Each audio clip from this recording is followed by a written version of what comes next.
दावती सरगर्मियों के लिए कुछ अपने शागिर्दों के साथ लिए 20 तादाद थी उनकी, 21 में मैं था। बहरहाल वो कहता है 20-22 आदमी हम जिस वक़्त उसी बस्ती के अंदर पहुँचे जिस बस्ती में उस खातून को दफन किया गया था। जो लड़कियाँ थी वो सब हिंदू थी, और लेकिन उनकी माँ जो थी वो मुसलमान हो चुकी थी। कहने लगी हमारी माँ बड़ी अच्छी औरत थी, और वो हम देखती थी ये जो कोना है ना, इस कोने में बैठ के कुछ हरकतें करती थी, कभी उठती थी, कभी बैठती थी, कभी वो, उनको तो नहीं पता था, असल में वो नमाज पढ़ती थी। उसने मुझे अब ये बताया हमें कि मैं मुसलमान हो चुका। हमने उससे कहा कि मैं मुसलमान बना दो, वो मुसलमान भी नहीं बना सकती थी, उस बेचारी अनपढ़ औरत थी।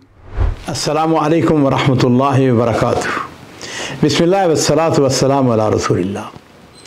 मौजूद नाज़रीन इकराम, बाज़ मर्द या औरतें बड़ी खुशकिस्मत होते हैं कि मरने के बाद भी अल्लाह ताला उनसे काम लेते हैं या उनकी वजह से लोग इस्लाम कबूल करते हैं।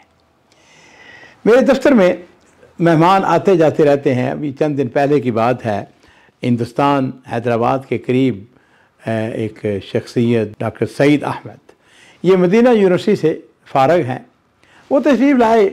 तो जैसा कि मेरी एक आदत भी है कि मेरे पास जब मेहमान आते हैं तो मैं उनके साथ अच्छा जी दावत के हिसाब से, ख़ास तौर पर हिंदुस्तान में या कुछ ऐसे मुल्कों से जो लोग आते हैं, तो गुफ्तगू शुरू हो गई। मैंने कहा कि आप माशाल्लाह दावत के काम में बड़े आगे जा चुके हैं।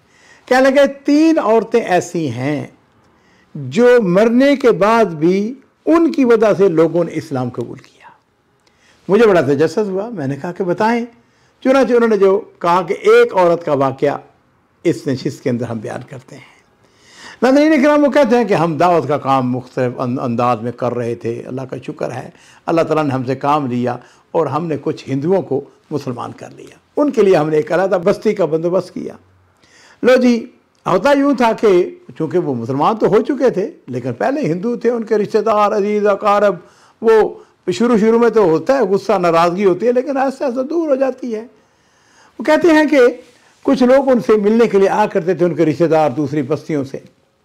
उनमें एक खातून भी थी जो कि उनके जब वो देखती वे नमाज पढ़ते हैं, कुरान पढ़ते हैं, उनके अखलाक से, उनके किरदार से मुतासर हुई, उसने इस्लाम कबूल कर लिया। लो जी, इस्लाम कबूल करके वो अपनी बस्ती में चली गई। अब उस पूरी बस्ती में जिसमें वो खातून वहाँ पर रहती थी, सारे के सारे हिंदू थे। ये अकेली खातून जो थी ये मुसलमान थी। लो जी, अल्हम्दुलिल्लाह, ना सिर्फ इस्लाम कबूल किया बल्कि वो उसके ऊपर अमल पैरा भी थी, नमाज भी अदा करती थी। लेकिन पूरी बस्ती जो है वो हिंदुओं की बस्ती थी। बूढ़ी औरत थी, वक्त आला अजल आ गई, उसकी फौत हो गई। कहते हैं जब वो फौत हो गई तो उस इलाके के जो उनके गांव के जो बस्ती के जो उनके रिश्तेदार थे, उन्होंने मुझसे रब्ता किया।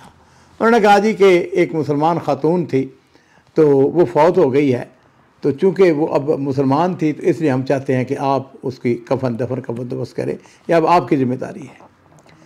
कहते हैं डॉक्टर सईद कहते हैं, मैंने कहा बिल्कुल सही बात है आपकी।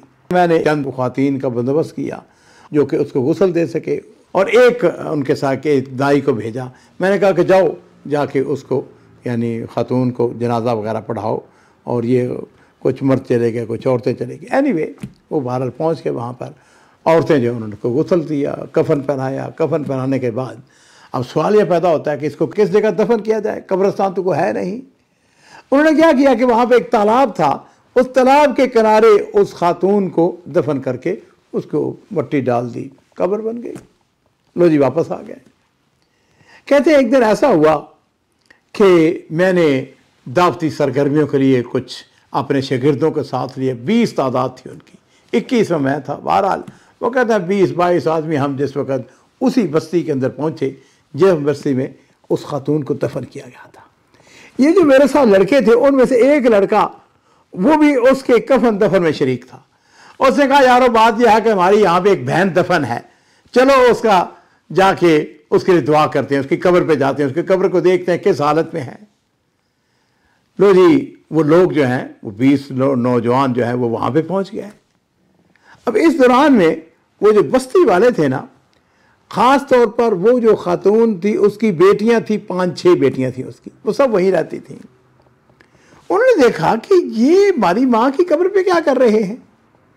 वो वहाँ पे पहुँच गई। उन्होंने आके जाके पूछा, उनसे कहा कि ये आप क्या कर रहे हैं, आप कौन हैं। उन्होंने कहा ये हमारी बहन है, मुसलमान बहन थी, और ہم اس کی قبر پہ دعا مانگنے کے لیے آئے ہیں۔ ان کو بڑا تعجب ہوا، کہنے لگی یہ تو ہماری ماں تھی اور آپ ہماری ماں سے کہاں سے آئے ہیں؟ اس نے ایک سے سوال کیا تم کہاں سے؟ اس نے کہا میں آسام سے آیا، دوسرے پوچھا میں دلی سے آیا، تیسرے سے پوچھا میں حیدرآباد سے آیا ہوں۔ وہ مختلف علاقوں سے آئے ہوئے تھے۔ اب وہ کیونکہ وہ تو شاگرد تھے نا، ان کے مدرسے میں پڑھتے تھے، جو لڑکیاں تھیں وہ سب ہندو تھی، اور لیکن ان کی ماں جو تھی وہ مسلمان ہو چکی تھی۔ انہوں نے کہا جی دیکھو بات یہ ہے کہ آپ ہماری ماں کے ساتھ اتنی آپ نے ان کے ساتھ محبت کی ہے، تو ہم ایسا ہے کہ ہم آپ کو جانے نہیں دیں گے، آپ ہمارے گھر میں آئیں، ہم آپ کا حق ضیافت، جب تک آپ کچھ کھا پی نہیں لیں گے ہم آپ کو جانے نہیں دیں گے۔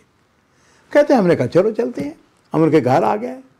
اب وہ بیٹھ کے گفتگو کرنے لگ گئی، کہنے لگی ہماری ماں بڑی اچھی عورت تھی، اور وہ ہم دیکھتی تھی یہ جو کونا ہے نا، اس کونے میں بیٹھ کے کچھ حرکتیں کرتی تھی، کبھی اٹھتی تھی، کبھی بیٹھتی تھی، کبھی وہ، ان کو تو نہیں پتا تھا، اصل میں وہ نماز پڑھتی تھی۔ جیسے نماز پڑھتی تھی، آپ کو پتا ہے نماز میں کبھی آدمی قیام کی حالت میں ہوتا ہے، کبھی رکوع کی حالت میں ہوتا ہے، کبھی سجدے کی حالت میں ہوتا ہے جی، کبھی اتحیات میں بیٹھا ہوتا ہے۔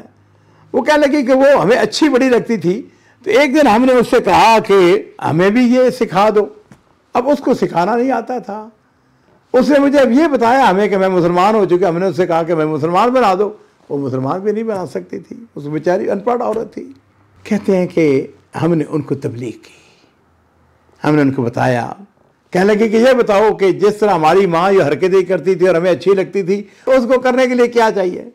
ہم نے کہا بڑا عمل بسیط ہے، صرف آپ کو ایک کلمہ کہنا ہے۔ انہوں نے کہا بتائیں ہمیں کیا کلمہ کہنا ہے۔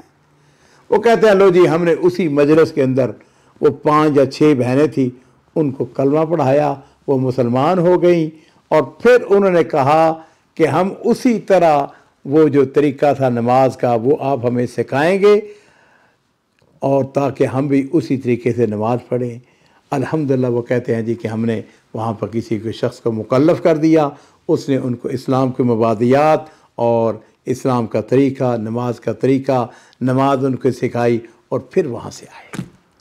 ناظرین اکرام ذرا تصور کیجئے کہ بعض لوگوں کے اندر بڑی خیر، یہ خاتون تو فوت ہو چکی تھی، قبر میں جا چکی تھی، لیکن قبر میں جانے کے بعد بھی اللہ تعالیٰ نے اس کی بدولت، وہ جو اس کی بیٹیاں تھیں، ان کو اسلام قبول کیا۔ واللہ عالم، نہ جانے وہ دعوت جو ہے، یہ جو روشنی ہے، یہ کس طرح آہستہ آہستہ آگے جو ہے وہ پھیلتی ہے۔ تو بات وہ ہے، میں نے یہاں کا آغاز یہ کیا تھا کہ بعض لوگ بڑے خوش قسمت ہوتے ہیں، لوگ مرنے کے بعد بھی ان سے فیض یاب ہوتے ہیں، ان سے فائدہ حاصل کرتے ہیں۔ یہ خاتون جو تھی ہندو تھی، اسلام قبول کیا، فوت ہو گئی، قبر میں چلی گئی، لیکن اس کے باوجود الحمدللہ ثم الحمدللہ اس کا فیض جو ہے، اس کی روشنی جو ہے وہ جاری رہی، اور اس کے سبب اس کی بیٹیاں جو ہیں اس کی وفات کے بعد اسلام قبول کرتی ہیں۔ انشاءاللہ اگلے ایپیسوڈ کے اندر ہم آئندہ جو کہانی ہے اس کو بیان کریں گے۔ آئندہ 2 کہانیاں ہیں میرے پاس اسی قسم کی، کہ وہ خواتین جن کی وفات کے بعد بھی لوگوں نے ان سے متاثر ہو کر اسلام قبول کیا۔